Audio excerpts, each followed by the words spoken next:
The dishwasher was humming. That was the first red flag. It was 2:14 p.m. I remember the exact time because I had just walked back into the house after work let out early due to a busted pipe at the office. I wasn't supposed to be home until 5. She didn't know I'd be back. And yet, the dishwasher was on. I stood there in the hallway, keys still in my hand, listening. No other sounds.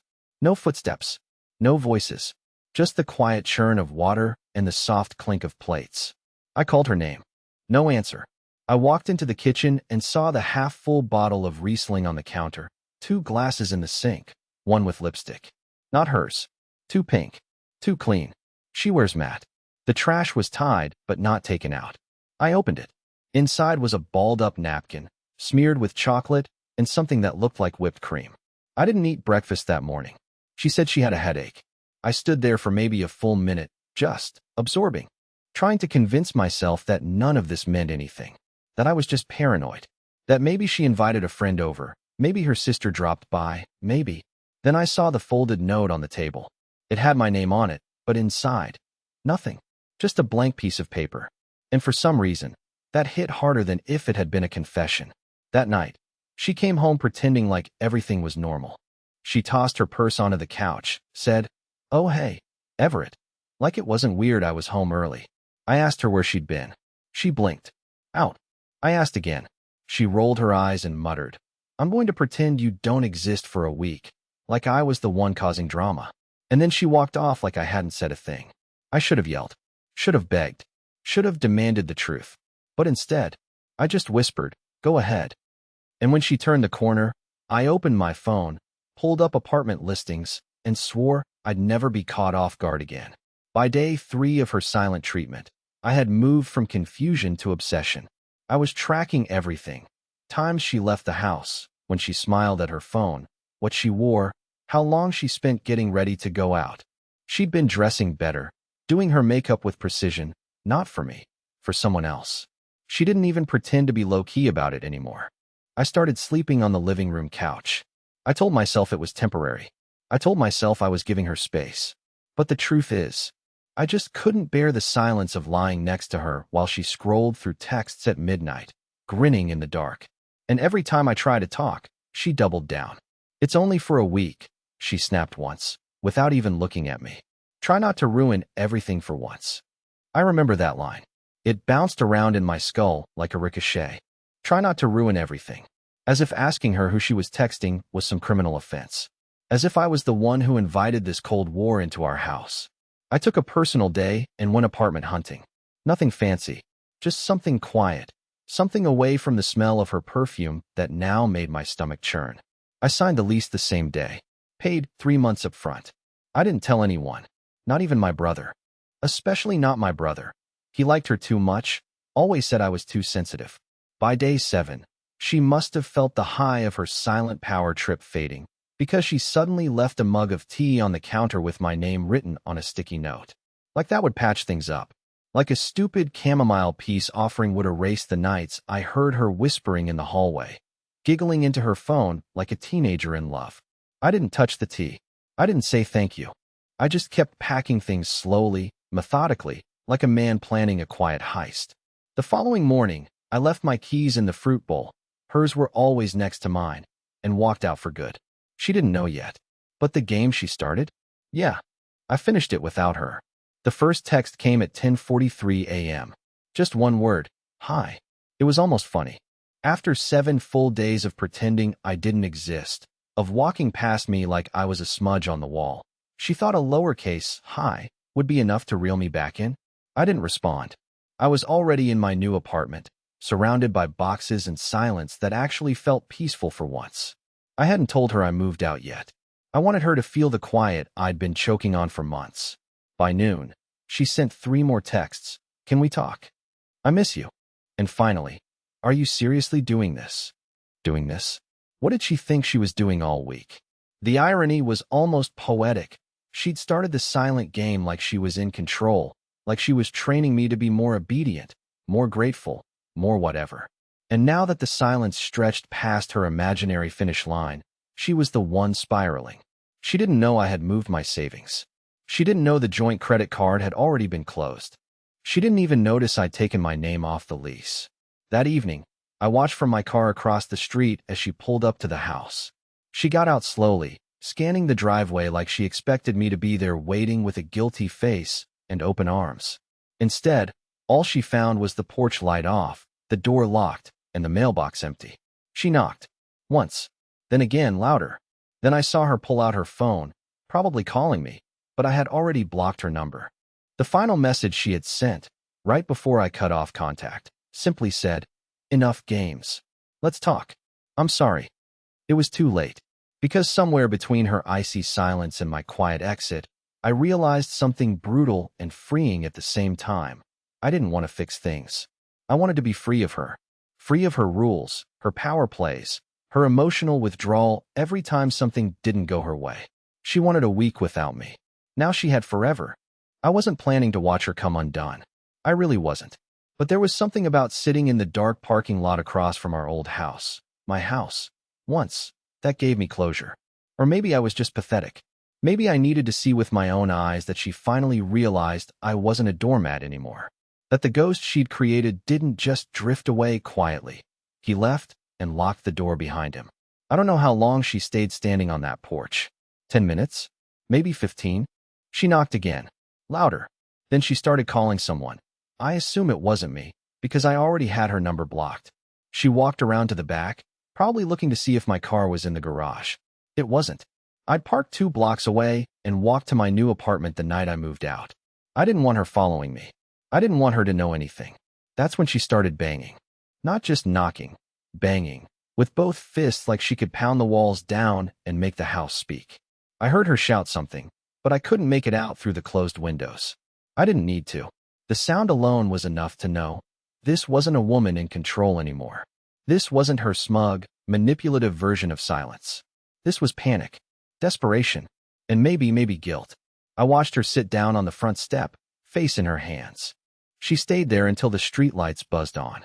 I wondered if she thought I'd show up, like some sad puppy who couldn't bear to be away. But she was wrong. For the first time in years, I felt like I had power. Not to hurt her, not to scare her, but to protect myself.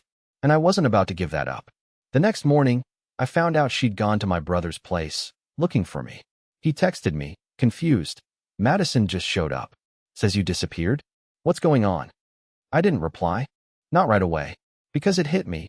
She vanished from the relationship long before I ever left the house. All I did was finally follow her lead. She had 7 days to fix things. 7 days to speak up, to reach across the silence she created. And when she tried to hit undo, she found out I'd already deleted the game. But Madison wasn't done. That night, the knocks came again, this time on my new door. Somehow she found me. There's no way she could have found me unless someone told her. I triple-checked that no mail was being forwarded, changed every password, deleted every digital trace. I even used a prepaid card for the deposit just to be safe. So when I heard that first knock on the door of my new apartment, quiet, almost hesitant, I didn't move. I sat still on the floor between 2 half-unpacked boxes, heart pounding so hard I could feel it in my teeth. Then came the second knock. Louder. 3 quick pounds. The same rhythm she used back at the old house. I didn't have a peephole. I had to walk quietly to the side window, half covered with a crooked curtain I hadn't even fixed yet. And there she was, Madison, her hair tied up like she hadn't slept, wearing the same hoodie she used to borrow from me when she was hungover. Except now, it looked like a costume, a disguise, like she was trying to step into a softer version of herself that didn't exist anymore. She stood there for a minute. No yelling, no phone in her hand, just waiting. Like if she stood still long enough, the door would open on its own. And I almost did it. I almost opened it. But something in me snapped to attention. Because I knew this wasn't about love. It wasn't even about guilt. It was about control. She hadn't come here to apologize. She came to win. To yank me back into the fog of manipulation where she always got to set the rules. So I walked back into the kitchen, sat on the counter, and let the silence speak for me. The knocking got louder. She called my name twice. Her voice cracked, not from sadness, but frustration. Then she started pacing in front of the door. I could hear her muttering to herself, just out of earshot. I swear I even heard her say, "He's being dramatic." Me? Dramatic? I slept on the couch for months while she weaponized silence like a pro. I cleaned up every mess she left, physical and emotional, and begged for her attention like a fool. And now that I finally gave her a taste of her own medicine, I was the problem? After a while, she left. But it didn't feel like a victory. It felt like the beginning of something worse. I sat in that apartment for an hour, staring at the door. I couldn't shake the feeling that she hadn't really left. That maybe she was sitting in her car just outside, waiting for me to make a move. Waiting to see if I'd break. She underestimated me. Again. The next day, my landlord called to say someone had been asking questions about me, posing as my cousin, no less. That's when I realized. This wasn't over. Not even close. Madison had started the game. Now she was going to try and rewrite the rules. I thought ghosting her would give me peace. A clean break. But I forgot who I was dealing with. Madison didn't know how to lose quietly. When she realized I wasn't opening the door, wasn't answering her calls or messages, wasn't even acknowledging her existence anymore, she didn't spiral like a broken-hearted ex. No. She strategized like a CEO in a hostile takeover. It started small. My old boss pulled me aside a few days later and asked if I was okay at home. He said Madison had reached out to him, claiming she was worried about my mental health. That maybe I was having some kind of breakdown. I had to sit there in my office and explain that no, I wasn't unstable. I had just moved on. My voice cracked while I said it, which probably didn't help. Then came my sister. Madison sent her a message that was full of carefully chosen half-truths. I think Everett is isolating himself. I'm really worried, she wrote. He's not letting anyone in. She even threw in the classic manipulator's line. I just want what's best for him. The woman who ignored me for a full week like I didn't exist suddenly wanted to brand herself as my savior. My protector. Like she hadn't erased me in my own home and laughed while I begged for crumbs of attention. Like I hadn't quietly bled out while she played whatever emotional game she thought she could win. But she wasn't done. That weekend, I found out she had gone to my storage unit. She must have followed me one day or looked through old emails.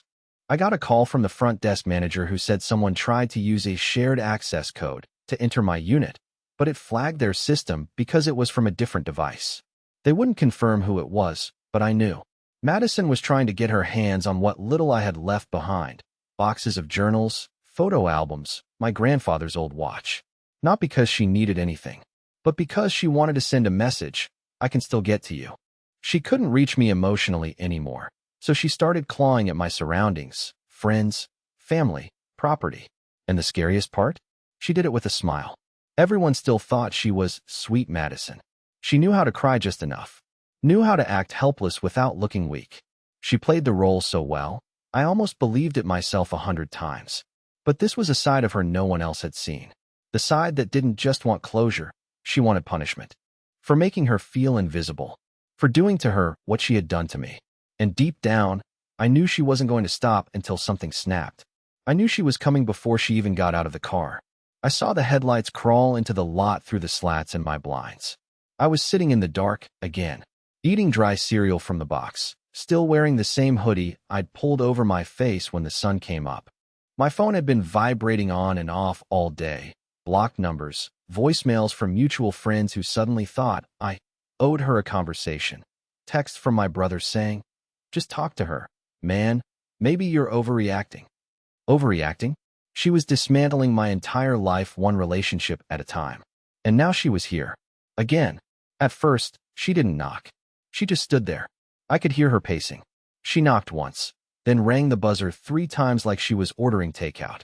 When I didn't answer, I heard her try the doorknob. That's when the adrenaline hit me.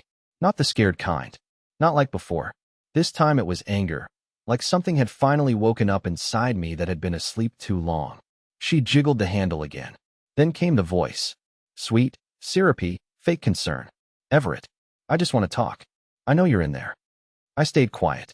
I almost felt proud of how quiet I could be. "I'm not mad," she said. "I'm worried. You've pushed everyone away. You're not okay. I can't sleep thinking about what could happen to you." That line almost worked. Almost. It hit some old, tired part of me that still wanted to believe she had good in her. But then she said the part that shattered it. "You're doing this to hurt me. You've always been selfish." Selfish? I nearly laughed out loud. Me, the guy who begged for eye contact, who bought her groceries when she wouldn't speak to me, who folded laundry just to be near her even when she pretended I didn't exist. I was selfish? I didn't call the police. That would have made me look like the unstable one. No, I called someone else, someone who actually knew what she was capable of. Her ex. We hadn't talked in years. I never liked him. But back then, I thought his stories were exaggerated. I thought he was just bitter. Now I wasn't so sure. I sent him a short message. Just one line. She's outside my door. You ever deal with this? His reply came faster than I expected. 2 words, every time. And then he called me. We talked for nearly 20 minutes. He told me things I wish I hadn't heard. How she used to fake panic attacks when he threatened to leave. How she logged into his email and sent messages to coworkers pretending he was unstable. How she once keyed her own car and blamed him, crying to the police in their driveway. I wasn't dealing with a broken heart. I was dealing with a storm that wore mascara. When I hung up, I walked to the door, not to open it, but to speak through it for the first time. Madison, I said, calm and cold. If you come back here again, I will not stay silent. I'll tell everyone. I've saved every message, every call, every voicemail. You've had your chance. It's over. She didn't respond right away. I could hear her breathing through the crack in the frame. And then, just like that, she walked away. No shouting, no threats, just footsteps fading down the hallway. But I knew it wasn't the end. Madison didn't leave quietly. She was just planning her final move. After that night, I didn't hear from her again. Not directly, anyway. A week passed, then 2. Mutual friends stopped messaging. Family quit asking questions. It was like she'd finally realized the act was over and no one was buying tickets anymore. Whatever storm she had planned, whatever dramatic last-ditch play she was rehearsing in her head, never happened. And at first, that terrified me more than anything. The silence felt loaded, like the calm before something worse. But then the days stretched into normalcy. And that's when I noticed it. Peace. Not dramatic, movie scene peace. Real peace. The kind where you sit alone with your coffee and it doesn't feel like failure. The kind where you fold your own laundry and don't worry about whether it's good enough. The kind where no one is keeping score. No one is freezing you out. No one is dangling affection like it's a prize you haven't earned yet. I started sleeping again. Really sleeping. I got a dog. Rescued this old mutt named Clarence with a crooked tail and the most judgmental stare I've ever seen. He follows me from room to room like he still doesn't trust that I won't disappear. But we're figuring it out, together. I even went back to therapy. Yeah, I know. That sounds cliché. But I had to understand why I let things get that far. Why I made excuses. Why I thought love was something you had to suffer for. And one night, sitting across from a very patient woman with glasses too big for her face, I finally said it out loud. I think I got addicted to the silence. Because it made the good moments feel like a reward. She didn't say much. Just nodded. That's when I knew I wasn't crazy. I wasn't dramatic. I was human. Now, months later, Madison is just a name in my phone that leads nowhere. A ghost with no hold. The house. Gone. I signed the paperwork to officially remove myself from the lease. The storage unit? Emptied. I mailed her what was hers and threw out the rest. I don't hate her. I don't love her either. She's just someone I used to beg to see me. And now, I finally see myself.